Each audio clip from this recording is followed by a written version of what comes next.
Okay, hello everyone, and this is Professor Lipey, and today I'm going to talk about attitudes. Now, the study of attitudes is traditionally a very big topic in social psychology.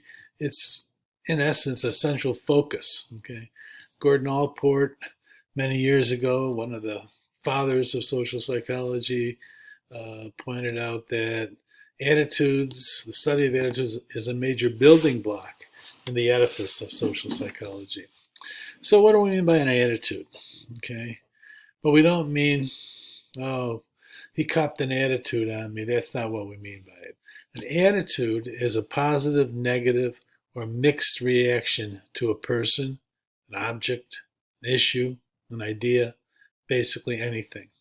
So it's an evaluative disposition toward some object. Okay. Now, actually, it's possible to hold conflicting attitudes about the same thing at a conscious and an unconscious level. This is the phenomenon referred to as attitudinal ambivalence. Okay.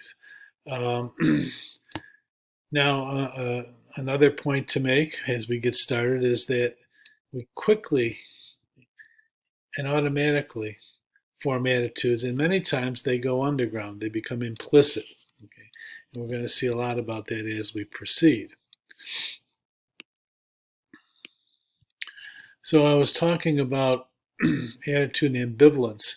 So actually, you can kind of like have sort of like things that you like about an attitude object, things that you don't like so much. Okay, that kind of pull for kind of a negative evaluation of it, and things that pull for a positive. Okay.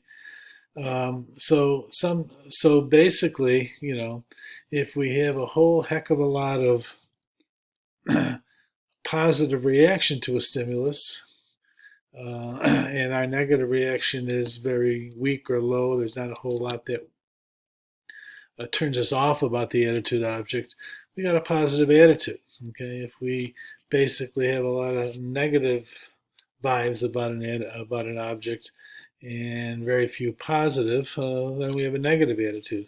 But in conditions in which we both are motivated, we both have the sense of wanting to approach and avoid, okay, at the same time, an attitude object, okay, that's when we're talking about ambivalence. And if both are low, we're indifferent to the object, both the positive and the negative. Okay, so let's get on to evaluation, because that's the essence of attitudes, okay, evaluation. And evaluation is a dominant human response. We evaluate things. So there was a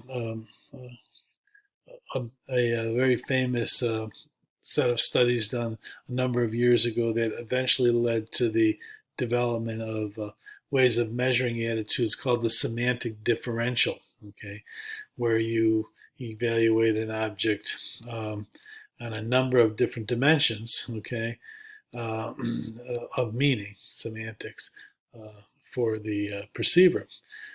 Now, leading up to the development of semantic differential scales, as it were, was a bunch of research in which many respondents were asked to basically give their, in essence, written reactions to, and sometimes spoken, okay, um, a whole host of stimuli, landscapes, other people, uh,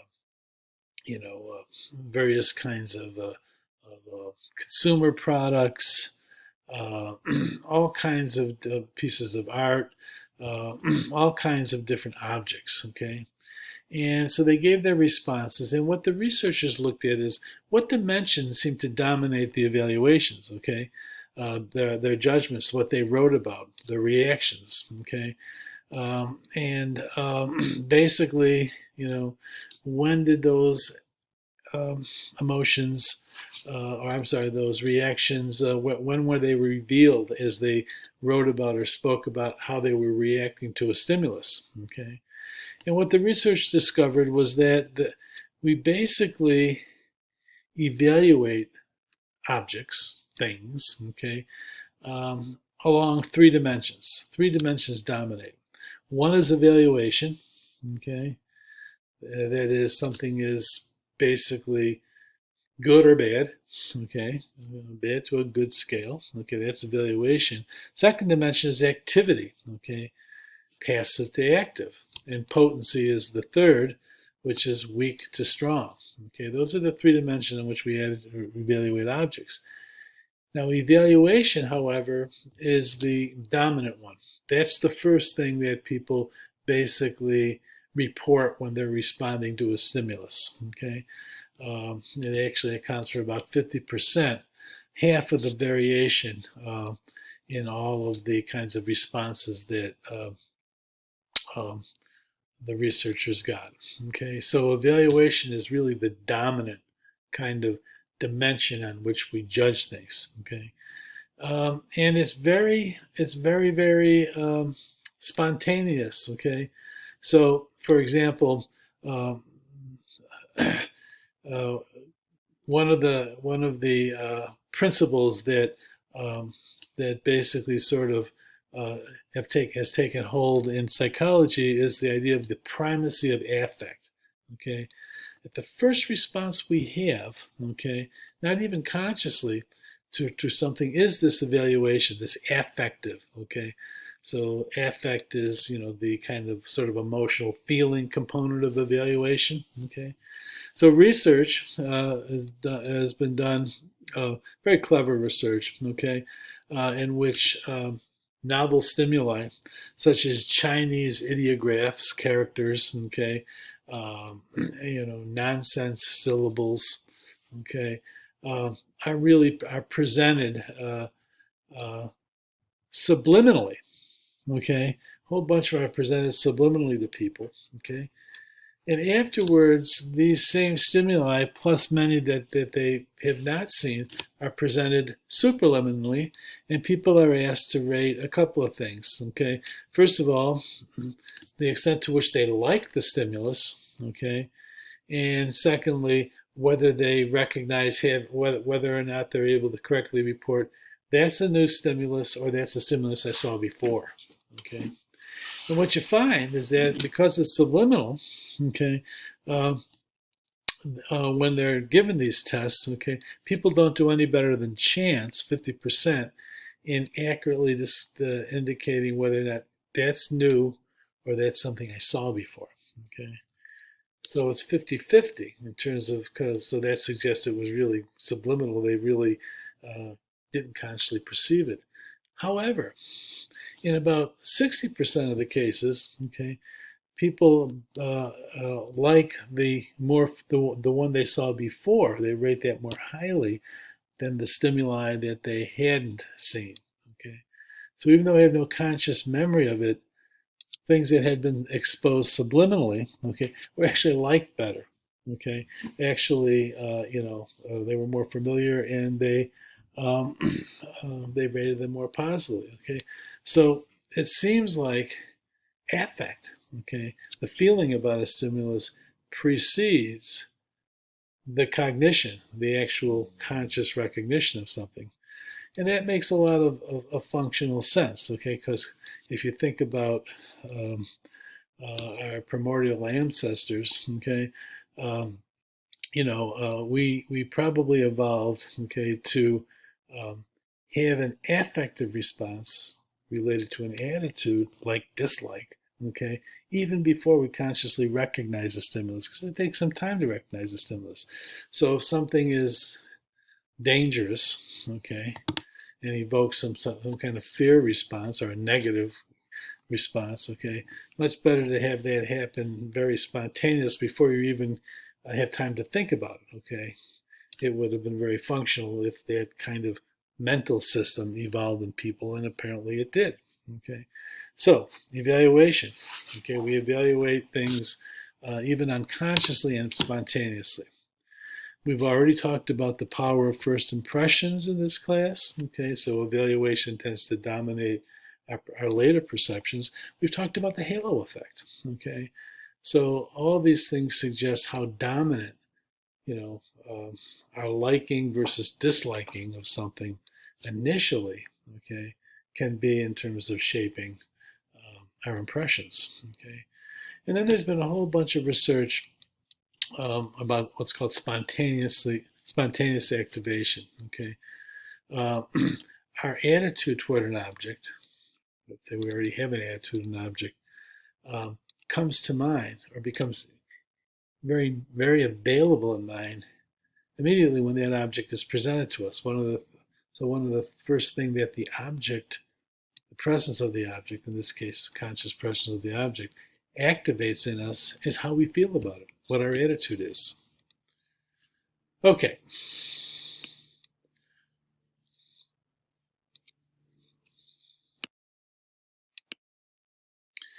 Now, there's some really important points to know about attitudes.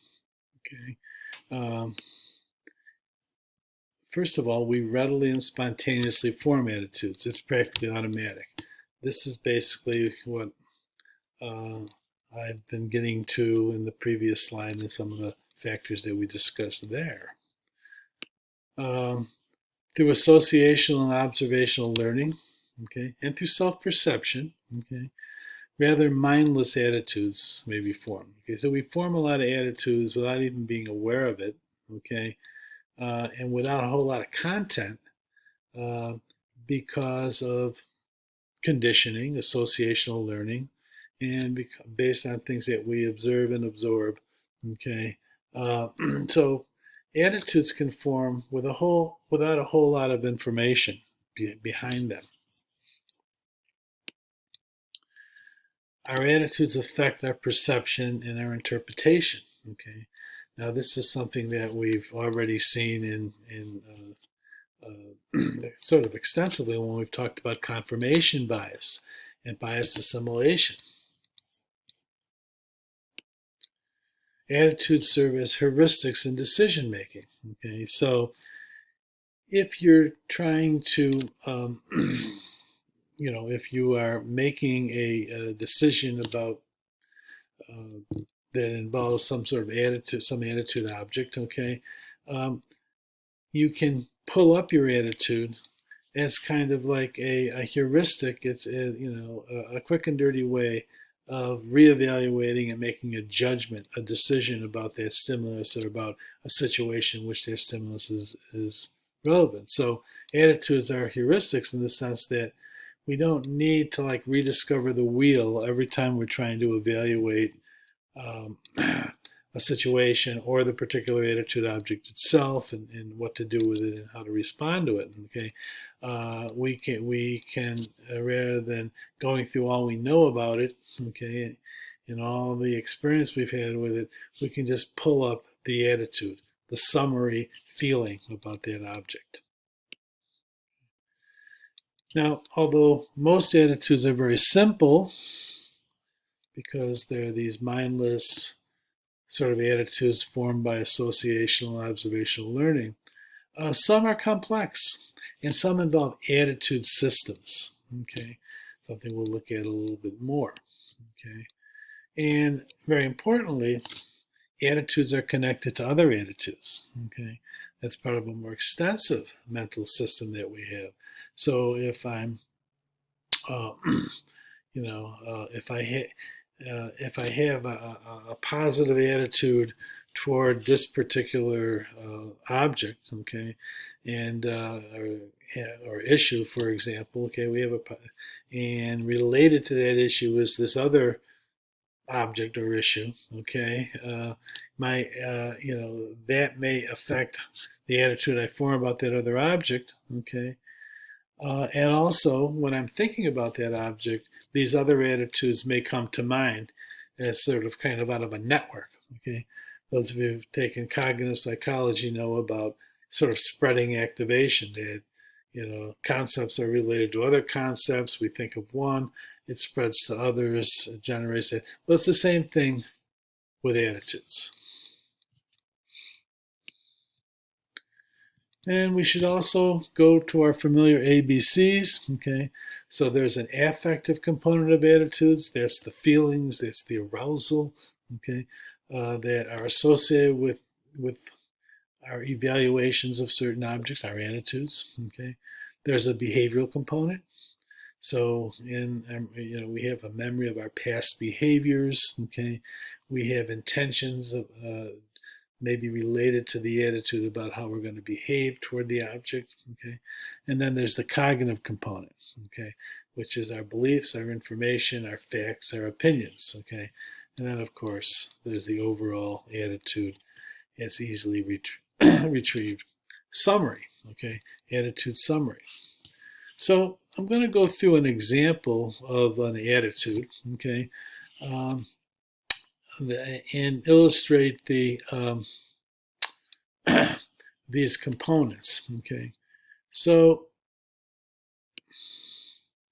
here's the example. Now, this example basically is the attitude object. Okay, is legislation aimed to reduce the legal drinking age to 18.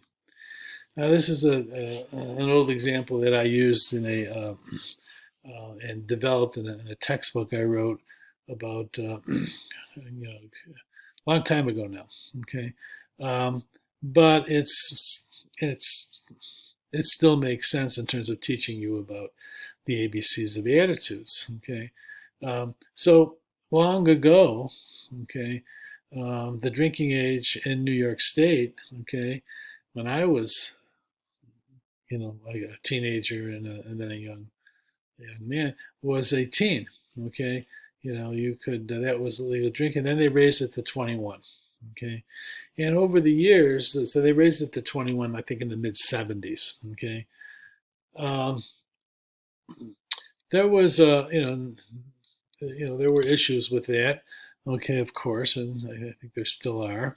Okay, and you know, uh, and this happened in many states. And over the years, throughout the 80s and 90s, there was often legislation aimed at kind of reversing that move to 21 and bring it back down to 18. So let's say I have the attitude that I'm in favor of reducing the legal drinking age to 18, which is on the ballot as a referendum in the near future. So I have cognitions, okay? So this is the cognitive component, right? The tavern owners are hurt financially by a legal age of 21. Lowering the drinking age will reduce consumption of hard drugs. Alcohol use in moderation is an important social behavior. So let's say those are my cognitions, okay? Of course, they support this summary attitude that I have, okay? Otherwise, my attitude might be somewhat different, okay? And my attitude is also characterized by various affective responses that I might have. I enjoy drinking socially. Okay, that's enjoyment is kind of an affect. It angers me that 18-year-olds can be recruited for war, but cannot drink socially. Okay, so those are some affective feeling related responses that I have based on my attitude. And there are behaviors. I argued for an 18-year-old drinking age in a conversation with friends. Okay, I wrote my congressman to protest the current drinking age. And there may be behavior intentions associated with my overall attitude. I would give a beer to a responsible 18-year-old. I intend to vote for a referendum lowering the drinking age. Okay, so you can see that this becomes a complex attitude summarized by the summary attitude that we have, but lots and lots of connections otherwise, right? Okay, to my beliefs, to my feelings, to my behaviors, to my intentions. Now, so this potential complexity, this attitude system, connects in very important ways to the idea of the connectedness of attitudes and the ability of attitudes to either drive behavior or be influenced by behavior. So, okay, here we go. So here we can talk a little bit to kind of get a broader picture about where attitudes fit into the big game. Okay, and having to deal with topics that we have touched on and that we will touch on in the future. So if we see the attitude as kind of a central player here, okay, in persuasion, which we're going to talk about soon, okay, um, persuasion involves delivering delivering uh, information and ideas that are meant to influence our beliefs, the cognitive component, which may drive the attitude. Okay, situational factors may affect our attitude. Okay, so uh, you know, uh, we're in a situation in which we find that our peers are cheering for this band, okay, and that affects the extent to which I like the band, okay, and my attitude toward the band, okay. We talked about the connectedness of attitudes, okay. So if I'm in favor of lowering the drinking age to 18, that particular attitude may influence my attitudes relating to you know perhaps to drugs, okay, or perhaps to uh, adults who basically, I feel a little less positive about them, that they vociferously oppose my attitude. So there's a connection there driving the attitude. Okay, and attitudes, and I might rely on my attitude to decide how I'm going to behave about something. Okay, now behavior, when we talk, we're going to see a lot about how situational factors affect our behavior. Okay, when we start talking about compliance and conformity and things that we've already talked about in terms of the situation relating to the self and so on and so forth. Okay, so lots of situational factors, a big part of the course. Okay, affect that's basically what social psychology is all about. Okay, right? How the situation affects how people behave. Okay, and behavior can influence attitudes. Okay, so notice this goes both ways. Okay, so remember when we were talking about self-perception, and if internal cues are weak and ambiguous and we don't really have a strong feeling about something, we may in fact infer, but yet we behave in a certain kind of way um, toward an object, but we don't really, you know, we're not really consciously aware of what might have influenced it. Remember, we underestimate the situation. Our internal kinds of ideas are cue, so we don't really have a good reason for our behavior. Remember self-perception, that we may infer, just like an outside observer might, we may infer our attitude from the way we just behaved. So, and another factor that comes in, and we're going to talk about this soon as well, cognitive dissonance. Okay, cognitive dissonance theory basically says that, well, if we're kind of compelled to behave in a certain way, okay, and we don't have a whole lot of, and it goes against how we would ordinarily behave, it goes against our existing attitude. For any number of reasons, we may do that. Sometimes, in order to justify that behavior, we might shift our attitude in the direction of the behavior. So that's another way in which behavior can cause attitudes. But overall, the idea is that we have all of these possible pathways to influence, and at the center of it all is our attitudes. Okay, so how are attitudes measured? Well, okay, there are self-report measures. Okay, so for example, there are attitude scales. We talked about that very early in the course. Is one way in which measurement, self-report is done. Okay, so there, people may simply be asked what their attitude is. Okay, toward an object, how they feel about an object. Okay, polling, basically is self-reporting of attitudes. Okay, to what extent, what's your favorability rating of, President Biden? Okay, and so on and so forth. That's kind of a self-report measure. Now, of course, we saw that one of the problems with self-report measures can be that people are influenced by the situation they are in. Okay, and if they're in a situation in which uh, they feel it is important to present themselves in a certain way, or they feel that their attitude they express would be socially undesirable, okay, they may in fact uh, they may in fact then not give an accurate telling of what their attitude is. Okay, so sometimes you have that issue, people's unwillingness to uh, to present their attitude, okay, accurately. The textbook talks about the bogus pipeline. I'm going to leave that to the text, but the bogus pipeline was basically a procedure that was developed to kind of get around that kind of idea where you basically fool people into thinking that um, they are hooked up to a machine, like a lie detector, which can detect whether or not their attitude is um, whether it is their true attitude that they're expressing. Okay, and of course it's bogus, right? Okay, so that increased the likelihood that people are going to give a truthful kind of rendition of their attitude. That was what the bogus pipeline was all about. Then there are covert measures. Okay, now covert measures, that's measuring attitudes without really asking about them.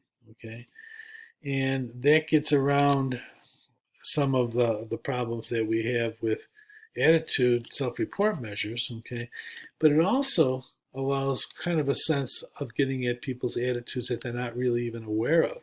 Okay, and there are various measures for this. Okay, so ways of doing there are physiological indicators. Okay, now physiological indicators, they measure the intensity of an attitude, but they don't measure the direction. Okay, so if I get physiologically aroused, for example, my um, there's the galvanic skin response, which is a measure of arousal, um, dealing with the kind of undetectable sweat on one's fingers, okay, or palm, okay. Um, that kind of sort of validly measures the intensity of our reaction to a stimulus, but it doesn't tell if it's positive or negative. Okay. Then there's the facial EMGs, which I'll get to in a minute, and more recently there's brain imaging. Okay. So fMRIs, where sort of approval or pleasure centers have been identified that light up when people are having a positive reaction uh, to something that's presented to them, uh, and that's been mapped out in the brain, so you can kind of get an idea what lights up in an fMRI when certain stimuli are presented, and if there's a certain pattern of the brain image shows that suggests sort of a positive response, another kind of pattern suggests a negative response. And then there's the IAT, which we'll get to in just a moment. Okay, so what I want to talk about here is the facial EMG. Okay, this is an interesting um, kind of thing, and it sort of gets at, it's related to what we talked about long ago, a few weeks ago, when we were talking about the facial feedback hypothesis and how getting feedback from our face may inform, okay, our how we feel about something. Okay, uh, well, this is that in reverse, where uh, where how we feel about something sort of drives the muscles, okay, in our face, okay. So we have the frontalis, the corrugator, the zygomatic, and the depressor muscles, okay. And so basically, and that's where electrodes would be placed if you're kind of measuring and you're presenting stimuli or having a person listen to a persuasive communication. You're going to try to get a kind of an idea of how the person's reacting attitudinally. Okay, so what research shows is that when people hear a message with which they agree rather than disagree, there's a relative increase in EMG activity in the depressor and the zygomatic muscles. Okay, so basically, so notice that those are kind of related to smiling, okay, and what the mouth is doing, okay. So that is when these things basically show a lot of activity in response to a stimulus, suggest a positive response. Okay. Now you can't see this activity with the naked eye. Okay. Now when we do have a stimulus, when we are presented with something that we agree with, okay, versus disagree, not only do we see more stronger muscle activity in the zygomatic and depressor, but we see suppressed activity in the frontalis and the corrugator. Okay, and notice, so that's kind of suppressed, and that goes up when it's something that we disagree with. Well, this is so associated with the forehead. Think about it. You can't see this, but a strong indication of that is when we frown. Okay. So, but these can't be seen with the naked eye, but they do correlate with whether we're having a positive or a negative response, attitudinal response. So we have a covert measure of attitudes here, not 100% accurate. It's kind of a little difficult to, if you're, to use this measure in, sort of everyday life. Okay, you'd have to be in a laboratory and hooked up, but this is one way of getting at, and it shows how attitudes are sort of tied in with the body, if you will. Okay, this is kind of an embodiment relationship. Okay, then we got the implicit association test. Okay, so I'll let's look at this. Okay, so the IATs become famous. Okay, and it's considered to be a measure of unconscious associations. Okay, of what the extent to which we associate something. We have kind of a positive relationship, that is, we associate the stimulus with positive stimuli versus negative stimuli. So it goes this way. So what I want to do is so people are sitting in front of a computer, okay, and what they're presented with, okay, the IAT is basically a series of sort of rapidly presented stimuli, okay. There's a whole bunch of stimuli, and your job, okay, is to, as fast as you can, okay, as soon as it's presented, it's going to stay there until you make your judgment, but as fast as you can, you need to basically indicate whether, for example, this is um, a black individual or a white individual, okay. So you got to do as fast. You got to make your decision as fast as you can, okay. And in addition, okay, so you get that kind of measure, how fast people can do this. Okay, that's not really the issue though. Okay, they're also trained to also respond to words that either are positively connotated or negatively, positive or negative words, and you have to very quickly decide to what extent, whether, no, not to what extent, but whether or not, yes or no, that's a positive word or a negative word. So you press one button if it's a positive word, and another button if it's negative.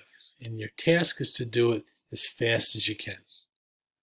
Okay, so there's a picture of it. Let's look at the sequence in which it's done.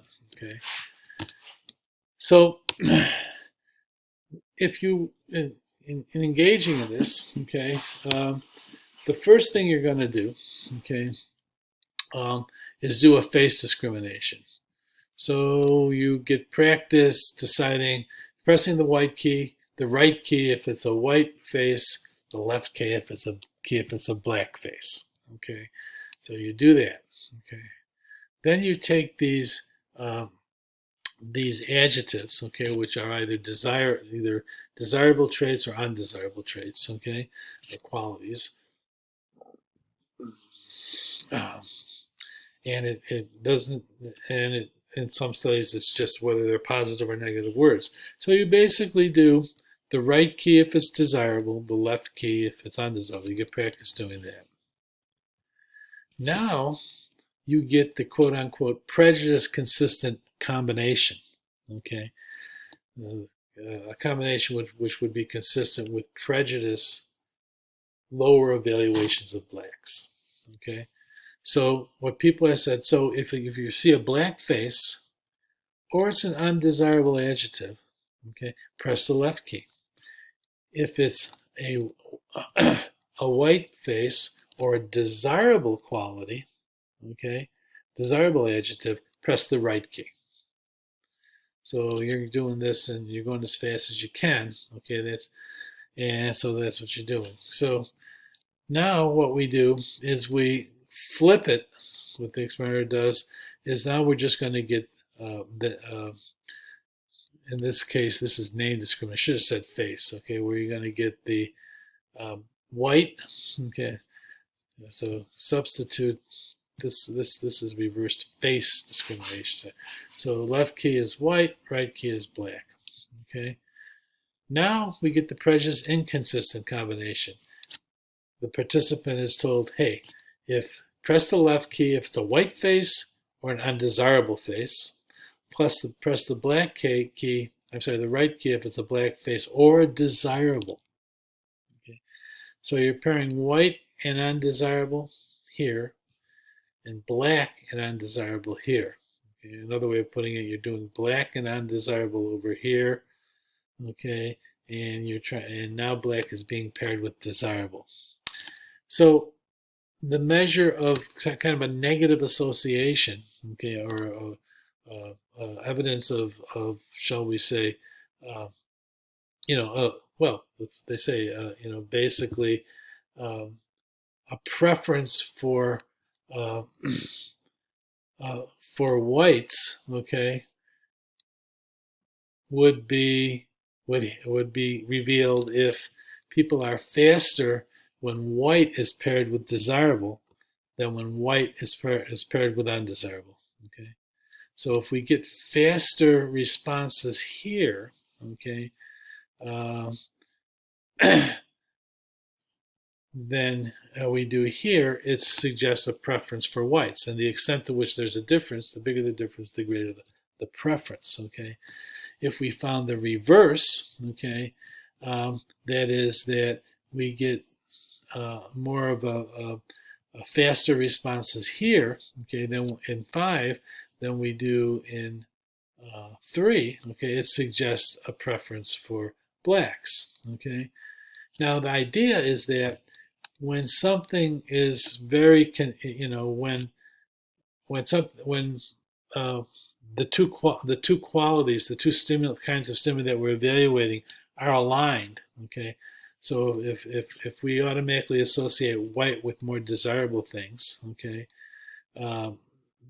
then it's kind of aligned with with the desirable traits that are being presented. So everything's aligned. So you're making so it should be easier to press that white key, that right key, okay, if you have some sort of bias toward whites or against blacks, okay, when white is paired with desirable, than when white is paired with undesirable, okay, and similarly for blacks, okay. So for blacks, you have a preference for blacks, okay.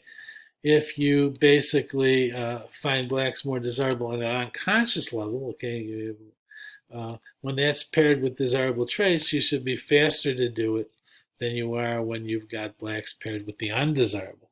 Okay, so that's the logic. It's the idea that when we got this incompatible thing going on, you've got to make a decision where the desirable is on the right in both cases. Okay, that's that compatibility involves little interference. But if it's white that's paired with undesirable, and you got to go to the left whenever something you kind of unconsciously have a desirable thing, a feeling toward, you hit white. Okay, that should slow you down, because you've got to hear when you're going to the left, that's supposed to be associated with undesirable, but yet white faces are there. So that's the IAT. That's the whole idea. This idea of of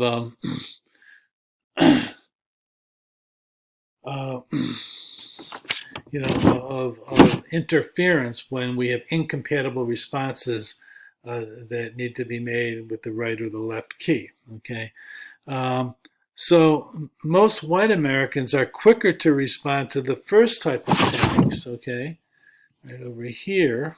Okay, than to the second, which suggests that they do not as readily connect black good and white bad.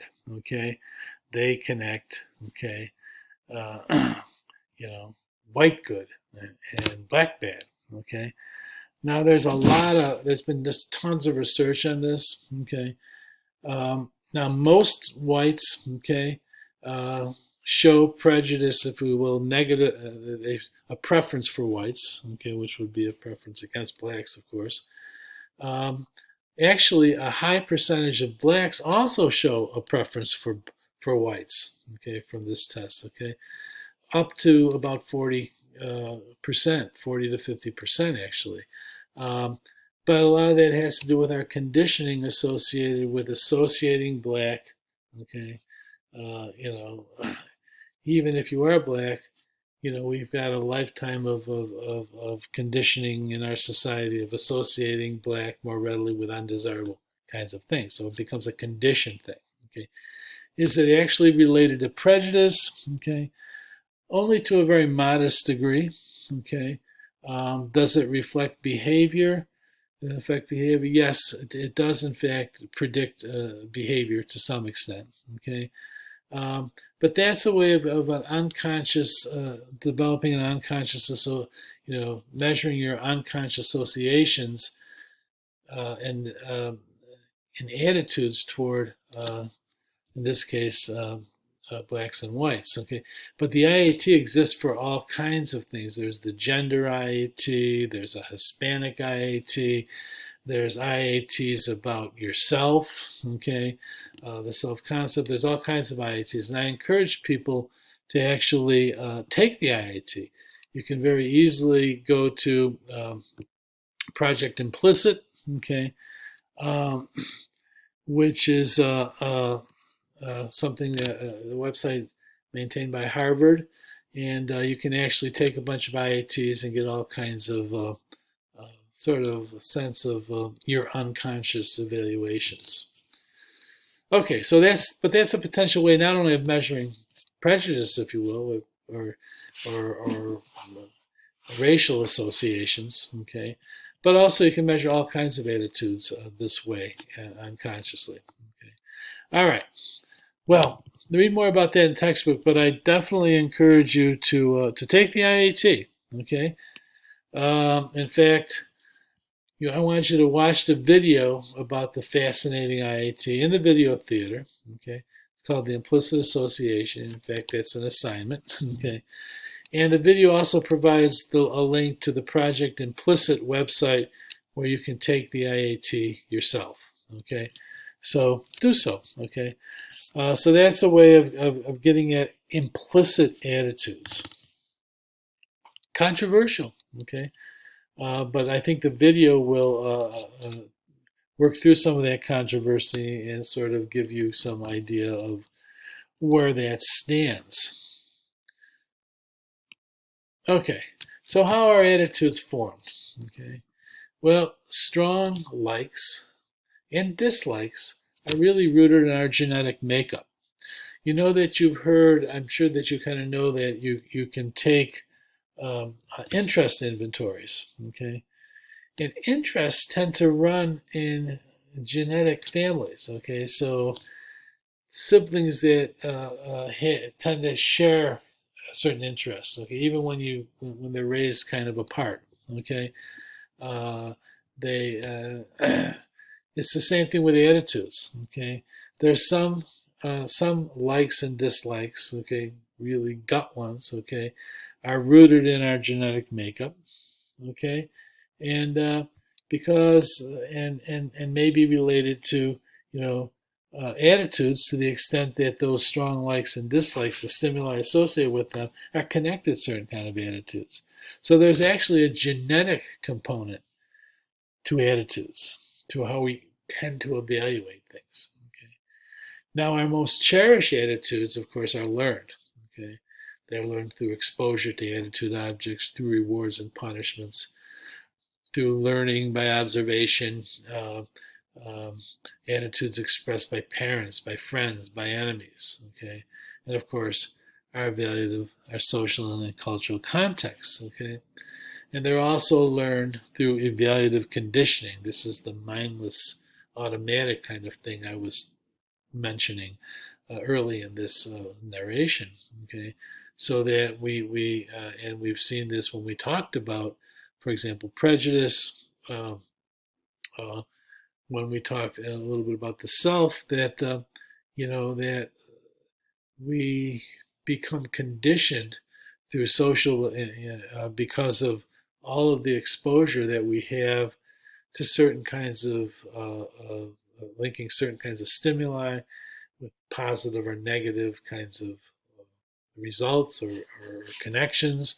Okay, so we a lot of our attitudes are learned just through this evaluative conditioning that occurs by the pairing, the repeated pairing of of, of stimuli out there in the world with either positive or negative kinds of outcomes. So there's a lot of so attitudes are indeed formed in many kinds of ways. Uh, some sort of genetic basis, but also that needs to be converted into actual, attitudes, and then learning comes into play. Both very kind of, sometimes conscious, and sometimes sort of just, sort of being like, you know, Pavlov's dog. So I mean, attitudes are not unlike that. That constant association with the bell and the food. Okay, the dog learns to you know respond to that bell, even in the absence of food. Okay, it becomes there's a conditioned association. All right. Finally, in this narration, I want to talk just briefly about the link between attitudes and behavior. Okay, and by the way, your textbook will spend some time on this more than I will at this point, and that's also true in terms of the learning of attitudes. So attitudes significantly and substantially predict future behavior. They are definitely uh, predictive of behavior. Okay, sometimes they're not, when situations basically or other attitudes kind of interfere with that relationship. Now, attitudes most clearly predict behavior when the it's a specific the behavior is very specifically related to the attitude we're measuring. Okay, so very specific attitudes do well predict very specific kinds of behaviors. When decisions are made deliberately, this is the theory of planned behavior. Okay, and when attitudes are strongly held. My attitudes towards something I feel very strongly about are going to have much more of an impact on my behavior relating to that attitude, okay, than are my attitudes that is the case when my attitudes are kind of weak, not really important to me, not strongly held by me, but I have them, okay. But if they're not strongly held, they're other things are going to interfere potentially with whether that attitude I have translates into my behavior when that attitude is relevant. So this is the theory of planned behavior, which is happily our last, happily because it's been a long narration, Um, this is the theory of planned behavior. Basically, what it says is that the theory of planned behavior basically says, well, it's not, there really isn't a strong direct connection between attitudes and behavior. Okay, although in other contexts and other theories will say that sometimes there is. Okay, but in the theory of planned behavior, everything works through our intentions. Okay, so that if our attitude toward a behavior that you know uh, if will if we have a positive one, it's going to affect uh, uh, our intention to behave positively. Okay, toward that attitude object or that attitude situation. Okay, um, if the subjective norms support this, okay, is out there that we recognize, okay, if they're all in favor, okay, that's going to contribute to our intention to behave in a certain way, okay, and if we perceive that we can control our behavior, okay, so these three factors are the three factors that relate to our intention to do the behavior, okay, and so then in turn the intention, uh, the stronger the intention to engage in the behavior derived from these, okay, the more likely we are to behave in a certain way. Now that's a very general kinds of statements, but if we unpack it, okay, we can sort of we can understand it. I mean, so here I'm in a situation where I have the opportunity, let's say, to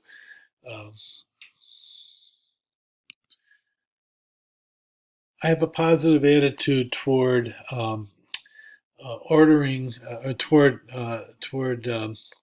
steak, and I want to go to a steakhouse and have steak tonight. Okay, because I have this positive attitude. I really like it.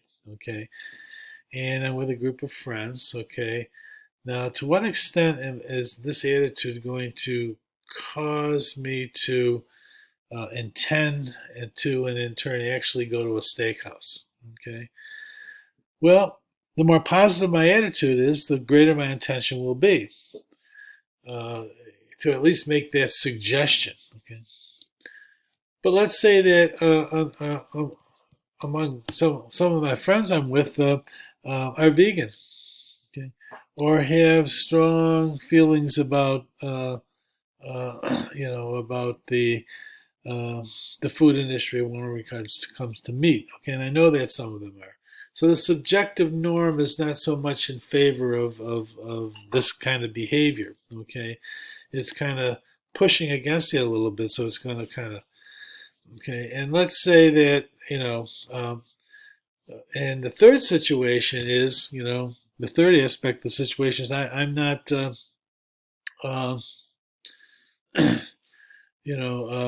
it's not up to me. Okay, I don't really have. Well, let's say I do have a lot of control. Okay, I'm being said, hey, come on, Mike, tell us where should we go tonight?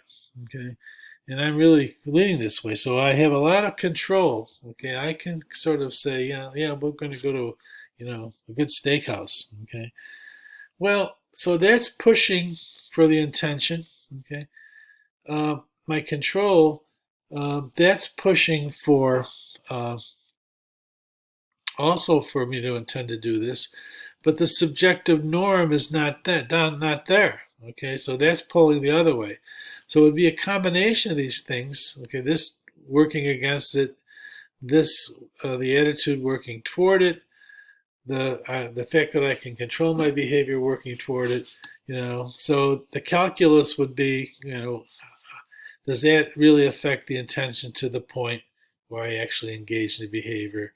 And I say, okay, that's what I want to do. Let's go do it. Okay, that would depend on these other factors. Okay, so I might say, you know what? I know it's my choice. We got some people here who aren't too eager to have beef, so why don't we do something else? Okay. Similarly, if you know, if I didn't believe it, if it wasn't my choice, okay, then that would make it even uh, less likely that the intention would go down. So you see that these three factors work into whether an attitude will translate to an intention and in turn to the behavior. Okay, um, so uh, so let's leave it there. Okay, and next time with the next narration, we're going to then move into later parts of the sort of attitudes chapter and start talking about changing attitudes toward by persuasion, and then in turn uh, changing attitudes toward through uh, a series of things known as self-justification, cognitive dissonance theory. But in the meantime, I'm done today, and so everybody, so long and take care.